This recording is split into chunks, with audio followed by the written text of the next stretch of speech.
আমাদের প্রিয় নেতা দেশ নায়ক তারেক রহমান যে 31 দফা কর্মসূচি দিয়েছে, সেই 31 দফা কর্মসূচির ভিত্তিতে আগামীর বাংলাদেশ হবে আলোকিত বাংলাদেশ, সামাজিক ন্যায় বিচারের বাংলাদেশ, বৈষম্যহীন সাম্যের বাংলাদেশ।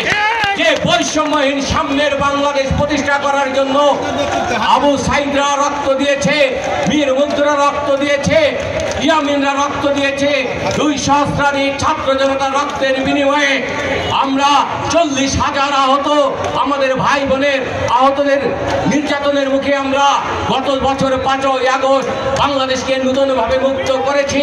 স্বৈরাচারী শেখ হাসিনার ওই জঞ্জাল থেকে বাংলাদেশকে মুক্ত করে আগামী দিনে আমরা তারেক রহমানের নেতৃত্বে একটি নতুন বাংলাদেশ 31 দফা কর্মসূচির মধ্য দিয়ে আমরা প্রতিষ্ঠা করব। প্রিয় ভাইরা আমার, প্রিয় ভাইরা আমার, নির্বাচন আসলে অনেক বসন্তের কোকিল দেখা যায়, যাদেরকে কোনো বিপদে আপদে লড়াইয়ে সংগ্রামে মানুষের পাশে 16, 17, 20 বছর আমরা চোখে দেখিনি। প্রিয় ভাই, এদের মধ্যে কেউ কেউ আবার বলে ধানের শীষের কাণ্ডারি হবে। প্রিয় ভাই আমার, জনগণের সংগ্রাম কখনো বিফলে যায় না, সংগ্রামী জনগণ কখনো পরাজিত হতে জানে না, পারে না।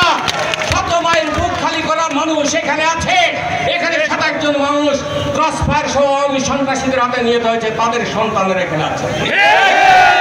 আমাদের আত্মত্যাগ, আমাদের সংগ্রাম, হাজারো মানুষের চোখের পানি, হাজারো মায়ের দোয়া বিফলে যেতে পারে না, পারে না। কিছুদিন আগে আমাদের নেতা যে 16টা বছর বিএনপি যুবদল ছাত্রদল সহ শহীদের আদর্শের সৈনিকদের যে 16 বছর আগলে রেখেছিল, যে প্রতিটা লড়াই সংগ্রামে এরপরে নেতৃত্ব দিয়েছিল বাংলাদেশের দক্ষিণ পশ্চিম অঞ্চলের জননন্দিত জননেতা জনাব মাসুদ অরুণ, মাসুদ অরুণ নেতৃত্ব দিয়েছে আমাদের 16 বছর ধরে। শেখ হাসিনা বিরোধী সংগ্রাম সহ সমস্ত আপদে বিপদে মাসুদ অরুণ আমাদের পাশে ছিল, ছিল কিনা? আমাদের নেতৃত্ব দিয়েছিল কিনা? আজকে কিছুদিন আগে আমাদের নেতা আগামীর বাংলাদেশ, আগামীর রাষ্ট্রনায়ক তারেক রহমান ফোন দিয়েছিলেন। এই ফোনটি যেন কোনো ফোন নয়, শুভেচ্ছা বিনিময়ের ফোন নয়, এই ফোন হচ্ছে আগামী দিন কারা এই বাংলাদেশ নামক আমাদের এই প্রিয় মাতৃভূমি এবং এই বাংলাদেশের মানুষকে পরিচালনা করবে। বাংলাদেশ জাতীয়তাবাদী যুবদলের 47তম প্রতিষ্ঠা বার্ষিকী উদযাপন উপলক্ষে মেহেরপুর জেলা যুবদল কর্তৃক আয়োজিত আমাদের বর্ণাঢ্য র্যালি আছে। এই বর্ণাঢ্য র্যালি, আজকের বর্ণাঢ্য র্যালি হোক জননেতা জনাব মাসুদ অরুণের পক্ষে। যুবদলের 47তম প্রতিষ্ঠা বার্ষিকীর বর্ণাঢ্য র্যালি হোক খালেদা জিয়া ধানের শীষের পক্ষে। যুবদলের 47তম প্রতিষ্ঠা বার্ষিকীর বর্ণাঢ্য র্যালি হোক তারেক রহমানের পক্ষে। যুবদলের 47তম প্রতিষ্ঠা বার্ষিকী হোক আপনাদের নেতা সাবেক সংসদ সদস্য জননেতা জনাব মাসুদ অরুণ।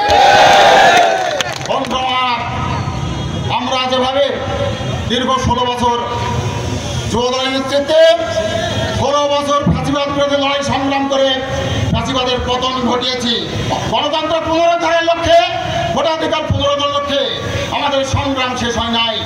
সামনে যে নির্বাচন, এই যুবদলকে মেহেরপুর জেলার পক্ষ থেকে নির্দেশ দিচ্ছি, সামনে 2026 সালের যে নির্বাচন, যতক্ষণ